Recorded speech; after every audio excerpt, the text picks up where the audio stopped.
Welcome to ITV. ముందుగా headlines చూద్దాం. వర్షాకాల వ్యాధుల నివారణపై పవన్ కీలక ఆదేశాలు. గ్రామాల్లో పారిశుద్ధ్యానికి ప్రాధాన్యం ఇవ్వాలన్న సూచన. దోమల నివారణ, త్రాగునీటిపై ప్రత్యేక చర్యలకు ఆదేశాలు. ప్రతి శుక్రవారం డ్రై డే అమలు చేయాలన్న పవన్ కళ్యాణ్.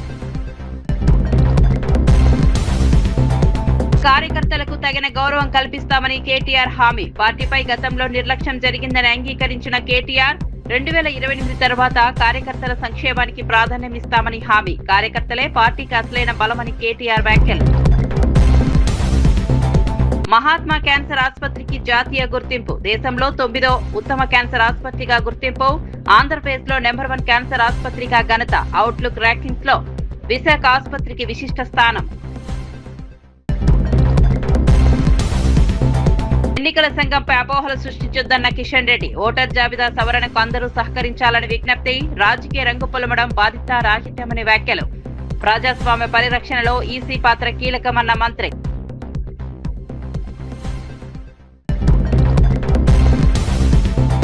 ఫీజు బకాయిలు విడుదల చేయకపోతే ఆమరణ దీక్ష హెచ్చరిక. విద్యార్థుల కోసం 5,000 కోట్ల బకాయిలు విడుదల చేయాలన్న డిమాండ్. ఈ నెల 30న కలెక్టరేట్ల ముట్టడికి విద్యార్థులకు పిలుపు. ప్రభుత్వం స్పందించకపోతే ఉద్యమం ఉధృతం చేస్తామన్న హెచ్చరిక. పార్టీ కార్యకర్తల గౌరవాన్ని కాపాడడంలో గతంలో లోపం జరిగిందని బీఆర్ఎస్ వర్కింగ్ ప్రెసిడెంట్ కేటీఆర్ అంగీకరించారు. రాష్ట్ర అభివృద్ధిపై ఎక్కువ దృష్టి పెట్టి కొంత నిర్లక్ష్యం చేశామని అన్నారు. ఇకపై కార్యకర్తలకు తగిన గౌరవం, అవకాశాలు కల్పిస్తామని హామీ ఇచ్చారు. 2028లో కేసీఆర్ మళ్లీ ముఖ్యమంత్రి అయిన తర్వాత కార్యకర్తల సంక్షేమం బాధ్యతలు తమదేనని స్పష్టం చేశారు. 2026 అంటే 41-42 ఏళ్ల కింద ఎమ్మెల్యే అండి కేసీఆర్ గారు. ఇవాళ కేసీఆర్ గారికి ఏం నష్టం జరగల కావచ్చు, ఇంకా ఇతర కంపెనీలు తీసుకొచ్చిన తర్వాత ఇవాళ ఎకరం 3 కోట్లకు తక్కువ ఇవాళ షాబాద్లో లేని పరిస్థితి ఆ ఏరియాలో. అదే రేవంత్ రెడ్డి గారు వచ్చిన తర్వాత ఇవాళ లక్షల మంది రియల్ ఎస్టేట్ మీద ఆధారపడి పనిచేసుకునే తమ్ముళ్ళు, చెల్లెళ్ళు, మరి వారందరూ కూడా ఇవాళ దివాలా తీసే పరిస్థితి వచ్చింది. నిజంగా కూడా వాస్తవం ఏంటి అంటే ఎన్నికలకు మునుపు ఎకరం ₹1 కోటి పలికింది కూడా ఇవాళ కనీసం 50-60 లక్షలు కూడా కొనడానికి ఎవరు సిద్ధంగా లేరు. నేను చెప్పేది కరెక్టా కాదా? దారుణమైన పరిస్థితి ఉన్నది. ఎందుకు ఈ పరిస్థితి మనం ఆలోచన చేసుకోవాల్సిన అవసరం ఉంది. ఎందుకంటే మన రేవంత్ రెడ్డి గారు చెప్పినారు, ఇప్పుడు ఎవరైనా తలుచుకుంటే దేవుణ్ణి తలుచుకుంటారు. అయ్యా నీకు ఆదర్శం ఎవరయ్యా అంటే ఒక శ్రీరాముడు అంటారు, లేదా ఒక శ్రీకృష్ణుడు అంటారు, ఇట్లా రకరకాలుగా చెప్తారు, దేవుళ్ళ పేర్లు చెప్తారు.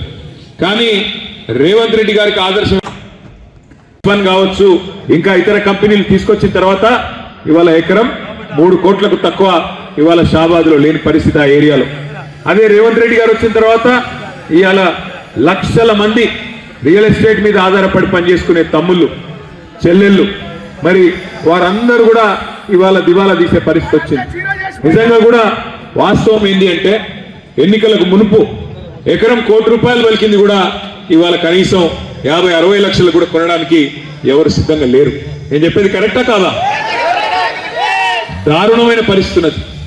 ఎందుకు ఈ పరిస్థితి మనం ఆలోచన చేసుకోవాల్సిన అవసరం ఉంది. ఎందుకంటే మన రేవంత్ రెడ్డి గారు చెప్పినారు, ఇప్పుడు ఎవరైనా తలుచుకుంటే దేవుణ్ణి తలుచుకుంటారు. అయ్యా నీకు ఆదర్శం ఎవరయ్యా అంటే ఒక శ్రీరాముడు అంటారు, లేదా ఒక శ్రీకృష్ణుడు అంటారు, ఇట్లా రకరకాలుగా చెప్తారు, దేవుళ్ళ పేర్లు చెప్తారు. కానీ రేవంత్ రెడ్డి గారికి ఆదర్శం. వర్షాకాలంలో గ్రామాల్లో సీజనల్ వ్యాధులు ప్రబలకుండా ముందస్తు చర్యలు తీసుకోవాలని ఉప ముఖ్యమంత్రి పవన్ కళ్యాణ్ అధికారులను ఆదేశించారు. పారిశుద్ధ్యం, త్రాగునీటి భద్రత, దోమల నివారణ, చెత్త నిర్వహణపై ప్రత్యేక దృష్టి పెట్టాలని సూచించారు. బ్లీచింగ్ పౌడర్, క్లోరిన్ మాత్రలు అందుబాటులో ఉంచాలని, డ్రై డే కార్యక్రమాన్ని ఖచ్చితంగా అమలు చేయాలని చెప్పారు. పాఠశాలలు, అంగన్వాడీల్లో పారిశుద్ధ్యంపై తనిఖీలు నిర్వహిస్తూ ప్రజల్లో అవగాహన పెంచాలని అధికారులకు సూచించారు.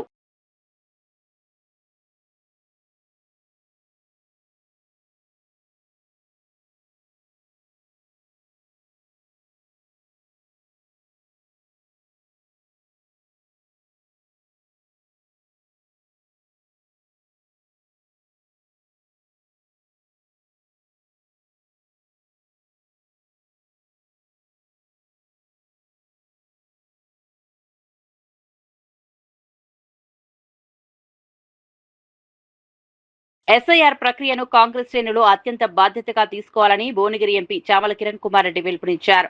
ప్రతి బూత్లో ఓటర్ జాబితాలను నిశితంగా పరిశీలించాలని, అన్మ్యాప్ అయిన ఓట్లను గుర్తించి తగిన చర్యలు తీసుకోవాలని సూచించారు. ప్రతి ఓటును కాపాడడం ప్రజాస్వామ్య పరిరక్షణలో కీలకమని అన్నారు. నెల రోజుల పాటు జరిగే ప్రత్యేక సవరణ కార్యక్రమంలో పార్టీ క్యాడర్ చురుగ్గా పాల్గొనాలని కోరారు. ఈరోజు అయోధ్య మందిరంలో రామ జన్మ భూమికి సంబంధించిన తీర్థ్ ట్రస్ట్ దాని జనరల్ సెక్రటరీ చెంపత్ రాయ్ గారు నిన్నటిదాకా ఏం జరగలేదని బుకాయించారు. ఆయన సొంత మనుషులు 8 మందిని ఈరోజు అరెస్ట్ చేయడం జరిగింది సిట్ ఉత్తరప్రదేశ్ లో. ప్రజల సెంటిమెంట్లతోటి భారతదేశ వ్యాప్తంగా కూడా ప్రతి గ్రామాల నుంచి చందాలు వసూలు చేసిన చందాలలోనే స్కామ్ చేయడం అనేది ఎంత పెద్ద విషయం మీరు అర్థం చేసుకోవాల్సిన అవసరం ఉంది. ఈ రోజు చెంపత్ రాయ్ గారు జనరల్ సెక్రటరీగా ట్రస్ట్ కు రాజీనామా చేయడం జరిగింది. అంటే ఇంతటితోటి అయిపోగొట్టాలన్న ఆలోచనతో బీజేపీ వాళ్ళు ఉంటారు. ఉత్తరప్రదేశ్ ముఖ్యమంత్రి యోగి ఆదిత్యనాథ్ గారు కూడా రాజీనామా చేయాలి. ఎందుకంటే ఇది భారతదేశ వ్యాప్తంగా ఒక ఉత్తరప్రదేశ్ కి సంబంధించిన వ్యవహారం కాదు. ఇది భారతదేశ వ్యాప్తంగా కూడా ప్రజల సెంటిమెంట్లతోటి ప్రజలందరినీ ప్రతి గ్రామానికి ఈ రోజు ప్రతి వారిని ఇన్వాల్వ్ చేసి అయోధ్య మందిరానికి డొనేషన్ వసూలు చేసి దోచుకోవడానిక 2,000 కోట్ల పైచిలకు అక్కడ దప్పిదాలు జరిగినాయి. గతంలో కూడా చందాలకు అసలు కలెక్ట్ చేసిన చందాలను కూడా ట్రాన్స్పరెంట్ గా డిక్లేర్ చేసినటువంటి పరిస్థితి లేదు. ఈ డబ్బును ఏ విధంగా సమకూర్చుకొని దేనికి వాడుతున్నారో కూడా బీజేపీ చెప్పాలి. ఈ రోజు మమతా బెనర్జీ దగ్గర నుంచి 20 మంది ఎంపీలను, శివసేన నుంచి 6 ఎంపీలను ఒక్కొక్కరికి 70 కోట్లు 75 కోట్లు ఇచ్చి కొంటుర్రు. చందాల రూపంలో రాముని పేరు చెప్పి ఏం చేస్తున్నట్టు ఈ భారతదేశంలో ప్రజాస్వామ్యాన్ని కూనీ చేయడానికి వాడుతుర్రా? ప్రజల సొమ్మునే ప్రజలు ఓట్లేసినటువంటి నాయకులను కొనడానికి వాడుతున్నట్టుగా ఉంది. మీరు డెఫినెట్ గా ఈ యొక్క సిట్ దర్యాప్తు ఏదైతే ఉత్తరప్రదేశ్ లో నడుస్తుందో ఆల్రెడీ సిట్ ప్రాథమిక నిర్ధారణకు వచ్చిర్రు. అక్కడ జరిగింది అవకతవకల మీద 8 మందిని అరెస్ట్ చేసిర్రు. ఇప్పుడు ఆ చెంపత్ రాయ్, అనిల్ మిశ్రా గారు కూడా ఇలా రాజీనామా చేసిర్రు. ఇంతటితోటి బీజేపీ వాళ్ళు వైట్ వాష్ అయిపోయింది, రాజీనామాలు చేసిర్రు కాబట్టి మ్యాటర్ సర్దుమనుకుంది అనుకుంటున్నారేమో. ఎందుకంటే ముఖ్యంగా ఈరోజు యోగి ఆదిత్యనాథ్ గారైనా, నరేంద్ర మోడీ గారైనా, అమిత్ షా గారైనా మీ ముగ్గురు కీలక పాత్ర వహిస్తున్నారు. ఉత్తరప్రదేశ్ లో జరిగిన విషయాన్ని మీరు ప్రజలకు ఎందుకంటే క్షమాపణ చెప్పాల్సిన అవసరం ఉంది. ఇమీడియట్ గా యాక్షన్ తీసుకొని మీలో, ఎందుకంటే ఇప్పుడు మొన్నటిదాకా నీట్ పరీక్షలల్లో ఎడ్యుకేషన్ మినిస్టర్ ఏ విధంగా కాపాడిర్రో, ఎందుకంటే కింద ఎవరినో 2-3 అరెస్ట్ చేయడమో 2-3 సస్పెండ్ చేయడం తోటి సద్దుమణిగిపోయిందని అనుకుంటుర్రో, ఇది అయోధ్య టెంపుల్ విషయంలో మాత్రం అలా జరగడానికి వీల్లేదు. వాస్తవాలు బయటికి తెలవాలి. ప్రజలు పాపం తిన్నా తినకున్నా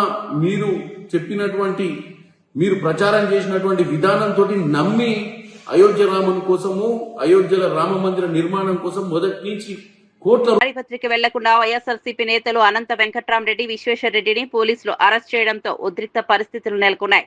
గృహ నిర్బంధ ప్రయత్నాలను వ్యతిరేకిస్తూ నేతలు రోడ్డుపై బైఠాయించగా కార్యకర్తలు భారీగా చేరుకుని నిరసన తెలిపారు. పోలీసుల చర్యలను ఖండిస్తూ నినాదాలు చేశారు. నాయకులను బలవంతంగా పోలీసు వాహనంలోకి ఎక్కించి స్టేషన్ కు తరలించడంతో ఉద్రిక్త వాతావరణం నెలకొంది. శాంతి భద్రతల దృష్ట్యా భారీగా పోలీసు బలగాలను మోహరించారు.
టీడీపీ వైఎస్ఆర్సీపీ పోటాపోటీ నిరసనల పిలుపుతో తాడిపత్రి నియోజకవర్గంలో ఉద్రిక్త పరిస్థితులు నెలకొన్నాయి.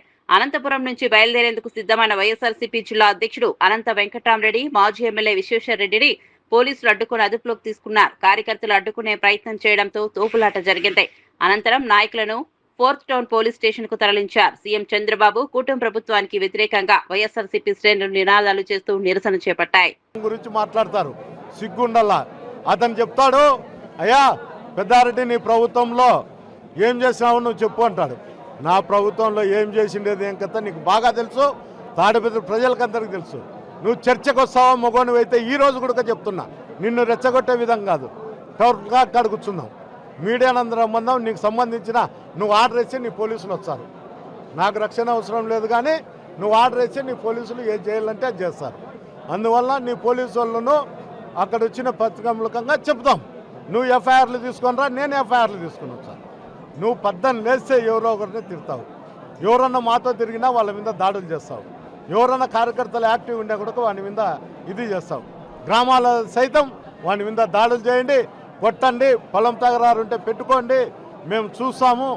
పోలీస్ అధికారులు మనం ఏది చెప్తే అది వింటారు, ఎవరు భయపడాకంటే చెప్తారు. ఏది న్యాయం? నువ్వు చెప్పేది న్యాయమా, నువ్వు చేస్తున్నది ఏదైనా? ఆ రోజు నువ్వేం చెప్తావు? మున్సిపల్ చైర్మన్ అయినప్పుడు మా జగన్మోహన్ రెడ్డి మా నాయకుడు ఆశీస్సుల వల్లే నువ్వు అయినావు, అది నువ్వు స్వయంగా చెప్పినావు. ఆ రోజు మమ్మల్ని కూడా అవసరం చేసినారు, ప్రజాస్వామ్యంగానే ఎలక్షన్ జరిపినావు. నువ్వు మాట్లాడతావు. ఎస్ఐఆర్ అంశంపై కాంగ్రెస్, బీఆర్ఎస్, ఎంఐఎం పార్టీల విమర్శలకు కేంద్ర మంత్రి కిషన్ రెడ్డి ఘాటుగా స్పందించారు. ఎన్నికల సంఘం చేపడుతున్న ప్రక్రియను రాజకీయ రంగు పులవడం సరికాదన్నారు. ఓటర్ జాబితా పారదర్శకంగా ఉండేందుకు తీసుకుంటున్న చర్యలను తప్పుపట్టడం బాధ్యత రాహిత్యమని పేర్కొన్నారు. ప్రజల్లో అపోహలు సృష్టించే ప్రయత్నాలు మానుకోవాలని ప్రతిపక్షాలకు సూచించారు. ప్రజాస్వామ్య పరిరక్షణలో ఎన్నికల సంఘానికి ప్రతి ఒక్కరూ సహకరించాలని కోరారు. दुर्भाग्य साथ मैं कहना चाहता हूं, कांग्रेस पार्टी और तेलंगाना में बीआरएस पार्टी भी एसआईआर के खिलाफ स्टेटमेंट दे रहे, क्योंकि ये लोग मजलिस पार्टी के साथ मिलकर रहते हैं. एक एक व्यक्ति का 4-5 जगह वोट रहते हैं. ये कोई सरकार का कार्यक्रम नहीं है, ये इलेक्शन का कार्यक्रम है. मुख्यमंत्री स्वयं एसआईआर के खिलाफ स्टेटमेंट देते हैं. उनका ही एडमिनिस्ट्रेशन है, उनका ही कलेक्टर रहता है, तेलंगाना सरकार का तहसीलदार रहता है. ये लोग इसको इस एक्टिविटी में भाग लेते हैं. मगर एम्प्लॉयज़ के खिलाफ कोई नरेंद्र मोदी जी गांव में आकर बूथ लेवल ऑफिसर बनकर वोट नहीं निकालते. जो डबल वोट है, ट्रिपल वोट है, इलीगल वोट है, जो बांग्लादेश से आए हुए घुसपैठी के लोग हैं, वैसे लोगों का वोट निकाल के कार्यक्रम है. जो बहुत लोग देहांत होते हैं, स्वर्गवास होते हैं, उनका भी वोट निकालना पड़ता है. मगर 20 साल के बाद जो पहले जो स्वर्गवास हुआ है उनका वोट भी आजकल ऐसी कंटिन्यू चलता है. इसकी एक वोटर लिस्ट का पूरा एक क्लियर करने का, अप टू डेट करने का कार्यक्रम है.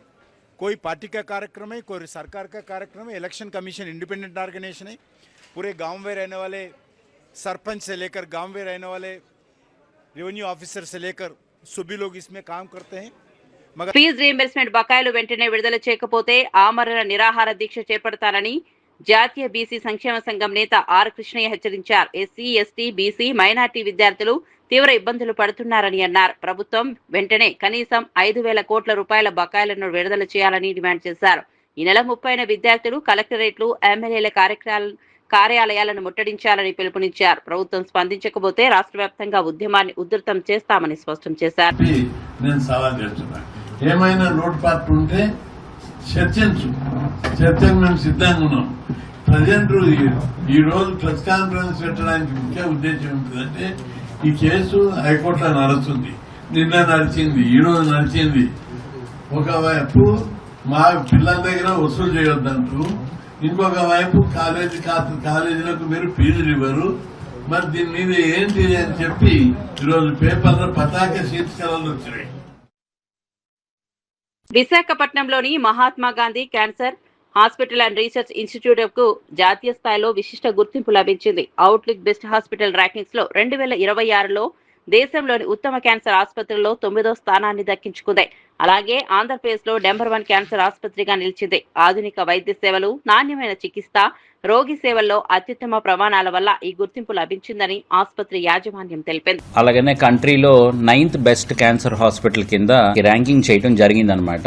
Patient satisfaction, technology adoption, team of doctors, వాళ్ళు చేసే ప్రాక్టీసింగ్ స్టాండర్డ్స్, క్లినికల్ స్టాండర్డ్స్ ఇవన్నీ కూడా గైడ్ లైన్స్ ప్రకారం మనం ట్రీట్మెంట్ చేస్తున్నామా లేదా, ఎవిడెన్స్ బేస్డ్ మెడిసిన్ ప్రాక్టీస్ చేస్తున్నామా లేదా, సైజ్ ఆఫ్ ద హాస్పిటల్, అలాగే హాస్పిటల్ టీచింగ్ హాస్పిటలా కాదా, ఇలాంటివన్నింటినీ దృష్టిలో పెట్టుకుని ఈ ర్యాంకింగ్స్ ఇవ్వడం జరుగుతుందన్నమాట. ముఖ్యంగా మహాత్మా గాంధీ క్యాన్సర్ హాస్పిటల్ 20 సంవత్సరాలు కంప్లీట్ చేసుకున్నాము ఇయర్ బిగినింగ్ లో. ఇప్పటి వరకు 2 లక్షల మందికి పైగా ఈ ట్రీట్మెంట్స్ ఫ్యామిలీస్ ని మేము ట్రీట్మెంట్ చేయడం జరిగింది, హెల్ప్ చేయడం జరిగింది.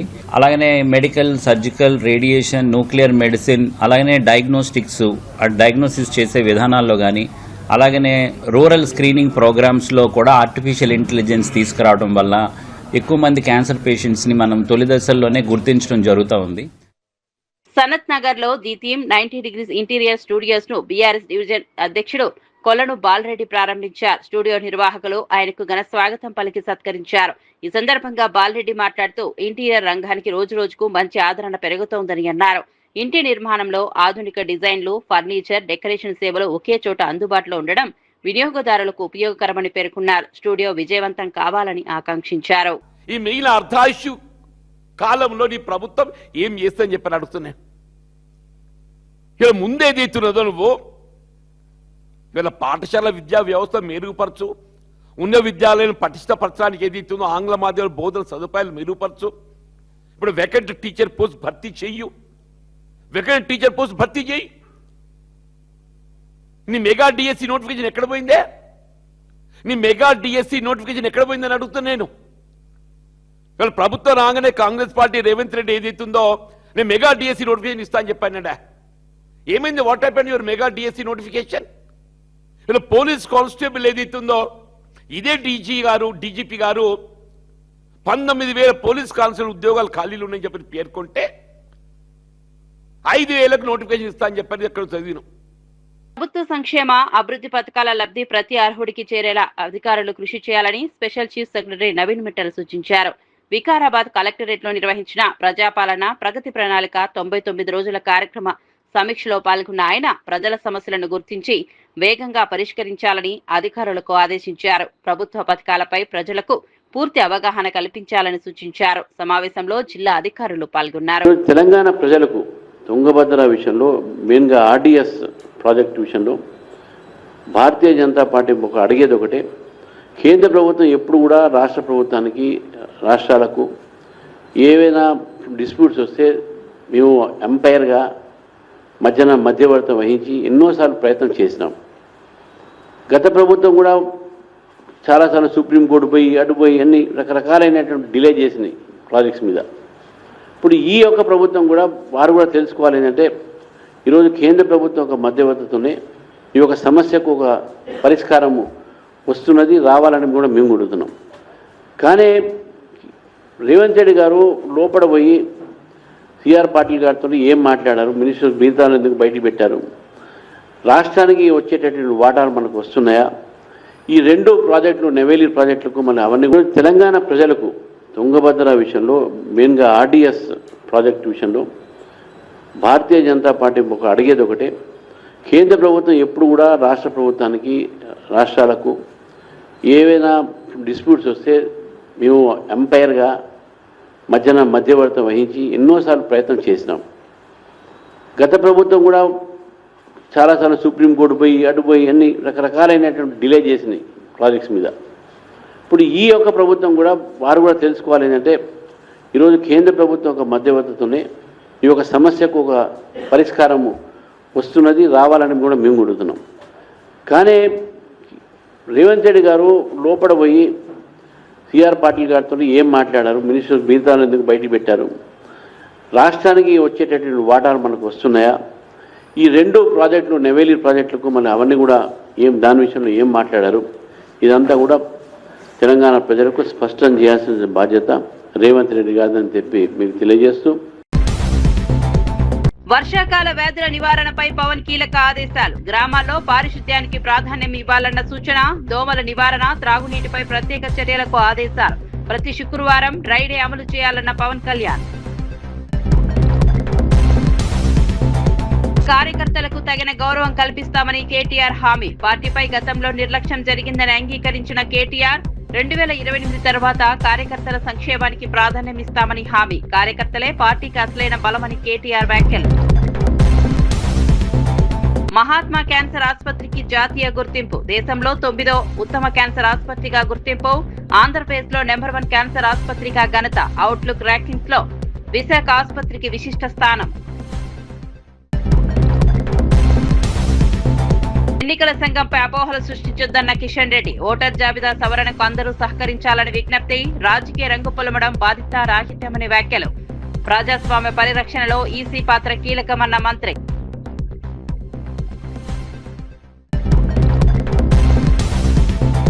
ఫీజు బకాయిలు విడుదల చేయకపోతే ఆమరణ దీక్ష హెచ్చరిక. విద్యార్థుల కోసం 5,000 కోట్ల బకాయిలు విడుదల చేయాలన్న డిమాండ్.